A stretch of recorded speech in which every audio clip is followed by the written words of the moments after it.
گوہر شاہی مرحبا۔ نوید احمد صاحب نے کراچی سے سوال کیا ہے۔ السلام علیکم۔ وعلیکم السلام۔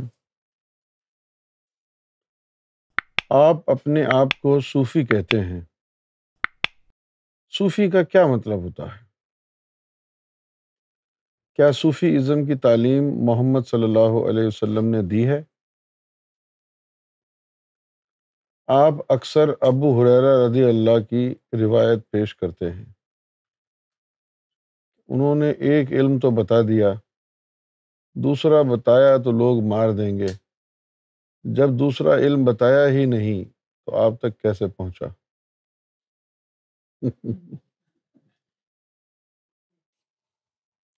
آپ اکثر یہ بھی روایت سناتے ہیں کہ نبی کریم صلی اللہ علیہ وسلم نے فرمایا، میں تو سوتا ہوں میرا دل جاگتا ہے، تو اس سے آپ نے یہ مطلب کیسے نکال لیا کہ آپ کا دل اللہ اللہ کرتا تھا؟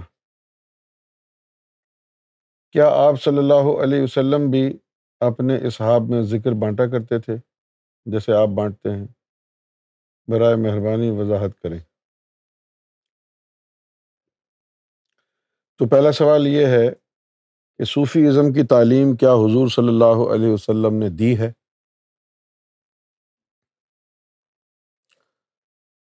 قرآن مجید میں تو ہے صوفی ازم کی تعلیم۔ قرآن مجید میں آیا ہے کہ دل اللہ کا ذکر ایسے کرے کہ کھڑے اٹھتے بیٹھتے کروٹوں کے بل بھی اللہ کے ذکر سے غافل نہ ہو۔ قرآن میں یہ بھی آیا ہے کہ کامیابی اس کو ملے گی جس نے اپنے نفس کو پاک کر لیا۔ قرآن مجید میں یہ بھی آیا ہے کہ یوم محشر میں اللہ تعالیٰ اس کو کامیاب قرار دے گا جو قلب سلیم لے کے آیا۔ اسلام کا پہلا رکن بھی کلمہ ہے، اور کلمہ جو ہے وہ ذکر میں آتا ہے، اور حدیث شریف میں ہے کہ یہ کلمہ جو ہے افضل الذکر ہے۔ اب رہ گیا کہ صوفی کا مطلب کیا ہے؟ صوفی کا مطلب ہے اپنے باطن کو اللہ کے نور اور ذکر سے صاف کرنے والا بندہ، جس نے اپنے قلب اور قالب کو اللہ کے ذکر اور نور کے ذریعے اس طرح صاف اور پاک کیا کہ غیر اللہ سے نجات مل گئی، اور اللہ کا ذکر اور اللہ کا نور اس کے باطن میں سما گیا، اس کے قلب میں سما گیا۔ ایک حدیث شریف میں ہے قلب مومن عرش اللہ۔ اب یہ جو قلب ہے یہ عرش اللہ اگر بنے گا تو اس کو عرش الہی بنانے کی تعلیم بھی ہوگی نا۔ حدیث شریف میں آیا کہ قلب مومن کا قلب اللہ کا عرش ہو جاتا ہے۔ قلب مومن بیت الرب، مومن کا قلب اللہ کا گھر بھی بن جاتا ہے۔ اب یہ تعلیم بظاہر قرآن مجید میں آپ کو کہیں اتنی وضاحت کے ساتھ لکھی نظر نہیں آئے گی، لیکن یہ تعلیم ہوگی تو صحیح نا، تبھی تو حضور نے فرمایا کہ قلب بن جاتا ہے اللہ کا عرش۔ اچھا، اب صرف ایک ابو ہریرہ نے کہا تھا کہ میں نہیں بتاؤں گا، باقی سب نے تو نہیں کہا نا کہ ہم بھی نہیں بتائیں گے۔ ابو ہریرہ کی اللہ تعالیٰ کے رسول نے ڈیوٹی بھی نہیں لگائی تھی بتانے کی، جس کی ڈیوٹی لگائی تھی اس نے لوگوں کو بتایا نا، سینہ بسینہ وہ علم وہاں سے نکلا۔ اور ڈیوٹی کس کی لگائی اللہ نے؟ مولا علی کی۔ انا مدینۃ العلم و علی بابہا، وہ جو علم کا جو شہر حضور ہیں، اس علم کا جو دروازہ ہے وہ مولا علی کو قرار دیا۔ تو معلوم یہ ہوا کہ وہ علم جو ہے سینہ بسینہ نکلا، اور حضور صلی اللہ علیہ وسلم کے سینہ مبارک سے مولا علی اور اس کے بعد آنے والے اولیاء اکرام فقراء تک پہنچتا رہا وہ علم۔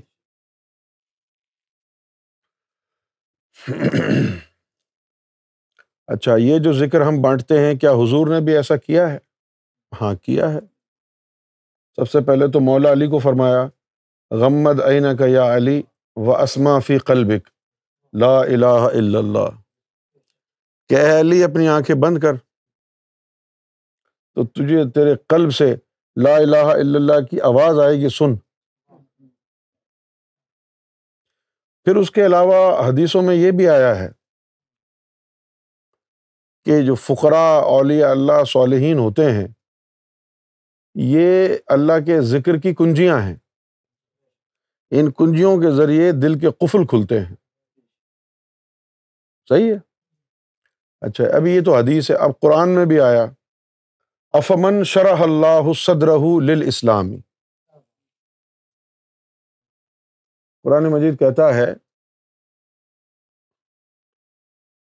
کہ وہ شخص جس نے دین اسلام کو حاصل کرنے کے لیے، دین اسلام کو سمجھنے کے لیے، دین اسلام پر عمل پیرا ہونے کے لیے جس نے شرح صدر کی، تو اس کو اللہ کا نور میسر آئے گا۔ فَهُوَ عَلَى نُورٍ مِّن رَبِّهِ، سمجھ گئے آپ؟ تو اللہ کے احکام میں تو شامل ہے کہ اسلام کا جو دین ہے اس کا حصول کیسے ہوگا؟ شرح صدر کے ذریعے۔ اب شرح صدر کیا ہوتی ہے؟ قرآن میں تو ہے یہ، اگر آپ کو نہیں پتا ہے تو آپ سوال کریں۔ قرآن مجید کا ہی حکم ہے فَاسْأَلُوا أَهْلَ الذِّكْرِ إِن كُنتُمْ لَا تَعْلَمُونَ، فَاسْأَلُوا تو پھر سوال کر لینا۔ فا جو ہے مستقبل کا صیغہ ہے۔ اب یہ تو نہیں تھا نا کہ حضور خود موجود ہیں اور پھر کہیں کہ اہل ذکر سے جا کے سوال کرو۔ کچھ چیزیں قرآن میں ایسی آئی ہیں جو اس وقت کے لیے نہیں تھی، مستقبل کے لیے تھی۔ اب اس دور میں حضور سے زیادہ کون جانتا تھا اسلام؟ تو حضور کسی اور کے پاس تو نہیں بھیجتے، نا اللہ بھیجتا۔ تو اس کا مطلب ہے کہ یہ آیت اس دور کے لیے تو نہیں ہے۔ آپ کا کیا خیال ہے؟ تو قرآن کہتا ہے فَاسْأَلُوا، تو سوال کر لینا، پوچھ لینا۔ اب یہ جو سوال ہے اس کو اردو میں ہم کہتے ہیں سوال، اور اس کو عربی میں کہتے ہیں سؤال۔ اور جو سوال کرنے کا جو مطلب ہے وہ ہے مانگنا۔ کیا ہے؟ مانگنا۔ فَاسْأَلُوا أَهْلَ الذِّكْرِ، اہل ذکر سے مانگ لینا۔ فَاسْأَلُوا أَهْلَ الذِّكْرِ إِن كُنتُمْ لَا تَعْلَمُونَ، اگر تمہیں علم نہ ہو تو۔ تفصیل نہیں بتائی، اہل ذکر سے مانگنے کے لیے اللہ نے ڈائریکٹ کیا ہے۔ میں بتاؤں گا تو پھر مزید سوال پیدا ہوں گے۔ تو بہتر یہ ہے نوید صاحب آپ خود جو ہے وہ کتابیں کھنگالیں اور دیکھیں کہ شرح صدر کیا ہوتی ہے۔ نام بتا دیتا ہوں میں، امام غزالی کی کتاب پڑھیں آپ کو پتہ چلے گا کہ شرح صدر کیا ہوتی ہے۔ ان کو بھی زمانے نے شیخ الاسلام کا درجہ دیا، امام غزالی۔ ان کی بھی چند کتابیں ہیں جیسے احیاء علوم اور منہاج العابدین، بہت اچھی کتاب ہے امام غزالی کی، منہاج العابدین، احیاء علوم، اور ایک ان کی کتاب مارکۃ الآراء کتاب ہے مکاشفۃ القلوب۔ یہ دو تین کتابیں ہیں، خاص طور پر مکاشفۃ القلوب یہ ضرور پڑھیں تو آپ کو پتہ چلے گا کہ شرح صدر کیا ہوتی ہے۔ تو اللہ نے تو اس کا حکم قرآن مجید میں دیا ہے کہ افمن شرح اللہ صدرہ للاسلام فہو علی نور من ربی فویل للقاسیۃ قلوبہم عن ذکر اللہ۔ اولئک فی ضلال مبین۔ اس کے بعد پھر یہ بھی فرمایا کہ اور وہ لوگ تباہ ہو جائیں گے۔ اب جب ہم یہ کہتے ہیں قرآن مجید کی آیتوں کو سن کے کہ تباہی ہے ان کے لیے، تو آپ کو اس کا پریکٹیکل معنی سمجھ میں آتا ہے کچھ؟ یعنی اگر وہ تباہ ہوں گے تو کیا ہوگا پھر؟ کوئی اللہ تعالیٰ ان کے نیچے بم رکھ دے گا کہ یہ ڈسٹروائے، اور وہ ڈسٹروائے ہو جائیں گے؟ یہ جب اللہ تعالیٰ فرماتا ہے کہ فویل، ان کے لیے تباہی ہے، تو اس سے مراد یہ ہوتا ہے کہ ان کے جتنی بھی عبادات ہیں وہ سب رائے گاں جائیں گی، تباہ ہو جائیں گی، سارے سجدے نماز رکھے کے رکھے رہ جائیں گے۔ تو فویل للقاسیۃ قلوبہم، کہ ان کے لیے تباہی ہوگی کہ جن کے جو قلب ہیں وہ اتنے سخت ہو گئے ہیں من ذکر اللہ، کہ اللہ کا ذکر ان میں صلاحیت نہیں کرتا۔ اب یہ تو قرآن ہے، کس کے سجدے ضائع ہوں گے، کس کی تلاوت ضائع ہوگی، کس کی قرأت ضائع ہوگی، کس کی نعتیں ضائع ہوں گی، کس کی قوالیاں ضائع ہوں گی، کہ جس کے قلب میں اللہ کا ذکر صلاحیت نہیں کرے گا۔ اگر اللہ کے ذکر نے صلاحیت نہیں کیا ہے آپ کے قلب میں، تو پھر آپ کا کوئی عمل اللہ کی نظر میں قابل قبول نہیں ہے، سب ضائع۔ فویل، تباہی کا شکار ہو جائے گا سارا کا سارا آپ کا رجیم آف ورشپ، جو کچھ بھی عبادتیں سجدے کیے ہیں، نمازیں پڑھی ہیں، روزے رکھے ہیں، تلاوت، سب ضائع۔ کیوں بھائی؟ کیوں ضائع ہوگا؟ کہ اللہ سے تعلق ہی نہیں جڑا آپ کا۔ آپ کے دل ایک واحد انسٹرومنٹ ہے جس کے ذریعے بندے کا تعلق اللہ سے جڑتا ہے۔ دل وہ مقام ہے انسان کے وجود میں کہ اللہ تعالیٰ نے جس کو ہدایت کے لیے چنتا ہے۔ اللہ جب آپ کو ہدایت دینا چاہے گا تو آپ کے کان، ناک، منہ کو ہدایت تھوڑی دے گا، آپ کی ٹانگوں کو ہدایت تھوڑی ملے گی۔ اللہ تعالیٰ کیا فرماتا ہے؟ ہدایت کس کو ملتی ہے؟ جس کو اللہ تعالیٰ ہدایت دینا چاہے، یہدی قلبہ، تو اس کے قلب کو ہدایت دے گا۔ اور قلب کو ہدایت کیا ہوگی؟ کہ قلب میں اللہ کا ذکر جو ہے وہ صلاحیت کر جائے گا۔ اگر قلب میں اللہ کا ذکر صلاحیت کر جائے اور دل ذکر اللہ سے بیدار ہو جائے تو یہ ایمان کی دلیل ہے، اب مومن بن گئے آپ۔ اور دل اگر اتنا سخت ہے کہ اس میں اللہ کا ذکر جا ہی نہیں رہا ہے، تو پھر قرآن مجید کہتا ہے کہ اولئک فی ضلال مبین، تو پھر وہ جو لوگ ہوں گے جن کے قلب میں اللہ کا ذکر داخل نہیں ہوگا، وہ کھلی گمراہی میں ہے۔ تو اللہ کا ذکر قلب میں قائم ہونا، اللہ کے ذکر سے قلب کا آباد ہونا، اللہ کے نزدیک یہی ہدایت ہے۔ قرآن مجید میں لکھا ہے یہ، سمجھ گئے آپ؟ اور اگر آپ کے قلب میں اللہ کا ذکر داخل نہیں ہوتا ہے تو آپ گمراہ ہیں۔ اب پھر نمازیں کہاں گئیں آپ کی؟ جب اللہ نے آپ کو صریحاً گمراہ کہہ دیا تو پھر نمازوں کا تو پھر فائدہ نہیں ہوگا نا، جو بغیر قلب کے پڑھی تھی۔ تو یہ قرآن مجید سے ثابت ہے کہ اللہ کا جو ذکر ہے وہ قلب میں داخل ہوتا ہے، تبھی آپ مومن کا درجہ پاتے ہیں۔ مومن کا درجہ تبھی آپ کو ملتا ہے جب قلب میں اللہ کا ذکر چلا جائے، اور اگر قلب میں اللہ کا ذکر نہ جائے تو اللہ تعالیٰ کی نظر میں آپ گمراہ ہیں، ایسے گمراہ ہیں کہ ہدایت نہیں مل سکتی کبھی۔ حضور صلی اللہ علیہ وسلم نے جو فرمایا کہ ہماری آنکھیں سوتی ہیں، ہمارے دل نہیں سوتے، سمجھے؟ تو چلو، میں نے اس کا جو مطلب اخذ کیا ہے اس کو جانے دو، اب آپ اس کا مطلب بتا دو کہ دل کا جاگنا اور سونا کیا ہے۔ میں نے تو تشریح کر دی نا، میری تشریح تو یہ ہے کہ حضور کا قلب اللہ کا ذکر ہر وقت کرتا ہے. یہ میری تشریح ہے، اور یہ تشریح میرے ابو نے تو نہیں بیان کی. یہ قرآن و حدیث کی روشنی میں ہی بتائی ہے نا میں نے. بھئی اپنے گھر پر بیٹھ کے تو نہیں لکھی نا یہ تشریح.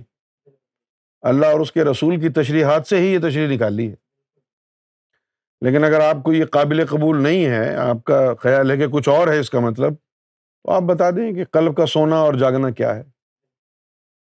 کیونکہ دل دھڑک رہا ہے، خون آگے بڑھ رہا ہے. دل کی یہ ایکٹیویٹی جب تک ہے آپ زندہ ہیں. جب دل کی یہ ایکٹیویٹی ختم ہو جائے گی تو آپ مر جائیں گے. اب اس ایکٹیویٹی کو دیکھتے ہوئے کیسے آپ اندازہ لگائیں گے کہ دل جاگ رہا ہے یا سو رہا ہے؟ اس طرح کی باتیں، اس طرح کے اعتراض خاص طور پر ان لوگوں کی طرف سے آتے ہیں کہ جو لوگ تصوف کو اور بزرگوں کو، ولیوں کو مانتے نہیں ہیں. ہاں، جو لوگ ولیوں کو، بزرگوں کو مانتے ہیں تو وہ ولیوں کے، بزرگوں کے زندگی کے احوال سنتے اور پڑھتے رہتے ہیں، تو ان کو تصوف سے آگاہی ہو جاتی ہے، اور تصوف کہاں سے نکلا ہے اس سے بھی واقفیت ہو جاتی ہے. دین اسلام تو سراسر صوفی ازم کا نام ہے. اقرار باللسان وتصدیق بالقلب. تصوف نہیں ہے تو دین اسلام بھی نہیں ہے. قرآن اور حدیث تو تصوف سے ہی بھرا ہوا ہے. تصوف کا مطلب ہے اپنے آپ کو صاف کرنا. تصوف کا مطلب ہے اپنے دل کو، اپنے من کو، اپنے وجود کو، اپنے باطن کو صاف کرنا. ایک حدیث شریف میں آیا ہے کہ جس کے دل میں رائی برابر بھی تکبر ہوا وہ جنت کے قابل نہیں ہوگا. چلو اب یہ بتاؤ کہ یہ کہاں لکھا ہے کہ وہ جو دل میں تکبر چلا جائے تو اس کو نکالیں کیسے؟ یہ تو لکھا ہے کہ تکبر رائے برابر بھی ہوا تو جنت کے قابل نہیں ہے. تو تو روزانہ نماز پڑھتا ہے، دل میں تکبر بھی ہے تیرے. تجھے علم ہے کہ تینے دل سے تکبر کیسے نکالنا ہے؟ تو نے نہیں ہے نا علم. تو قرآن تو پڑھ رہا ہے نا، پھر وہ علم کہاں سے آئے گا؟ اگر ہے کوئی مائی کا لال، کوئی عالم ہے تو بتا دے قرآن مجید سے کہ دل سے تکبر کو کیسے نکالیں، کون سی آیت میں لکھا ہے. بھیج دو لکھ کے آیت، ہم اسی دن الرا ٹی وی بند کر دیں گے کہ بھائی بیکار ہے، اب تو لوگوں کو پہلے ہی سب کچھ پتا ہے، کیا فائدہ تقریر کرنے. جس بیچارے کو بھی شوق ہو دعویٰ کرنے کا وہ لے آئے کوئی آیت ایسی کہ دل کو تکبر سے پاک کیسے کریں. اس آیت میں اس کا علاج موجود ہے، یہ لو لے آؤ. اور پھر یہ بات جو ہے انتہائی یعنی عجیب لگتی ہے کہ کسی آدمی کو، کسی انسان، کسی مسلمان کو اس بات کے اوپر اعتراض ہو کہ دل اللہ اللہ کیوں کرتا ہے، دل اللہ کا ذکر کیوں کرتا. ارے بھائی اللہ کا ذکر کرنا، دل کرے یا زبان کرے، یہ تو اللہ تعالیٰ کی کرم نوازی ہے نا، یہ تو اس کا رحم، اس کا کرم ہے. اور پھر اگر دل اللہ اللہ میں لگ جائے تو اسی وقت، جس وقت دل اللہ اللہ میں لگے گا، واحد صورت ہے قرآن مجید کی اس آیت پر عمل کرنے کی. اگر آپ کا دل اللہ اللہ کرتا ہے تب تو آپ اللہ کے اس حکم کو بجا لاتے ہیں، ورنہ کوئی اور صورت نہیں ہے اللہ تعالیٰ کے اس حکم کو بجا لانے کی. کون سا حکم؟ فاذکروا اللہ قیاما وقعودا وعلی جنوبکم، کہ اللہ کا ذکر کرو کھڑے بھی، بیٹھے بھی، اور کروٹوں کے بل سوتے وقت بھی. سوتے وقت تو تمہارا دھیان بھی نہیں رہتا نا، مردے کے برابر ہوتا ہے سویا ہوا آدمی. تو سوتے میں کروٹوں کے بل ذکر کیسے کرے گا تو؟ یہ تبھی ممکن ہے کہ جب دل کی دھڑکنیں اللہ اللہ میں لگ جائیں. تو سوتے رہنا، دل اللہ اللہ کرتا رہے گا، تبھی کروٹوں کے بل ذکر ہوگا نا، ورنہ اس کے بغیر اس آیت پر تیرا عمل کیسے ہوگا؟ فَإِذَا قَضَيْتُمُ الصَّلَاةَ فَاذْكُرُوا اللَّهَ قِيَامًا وَقُعُودًا وَعَلَى جُنُوبِكُمْ.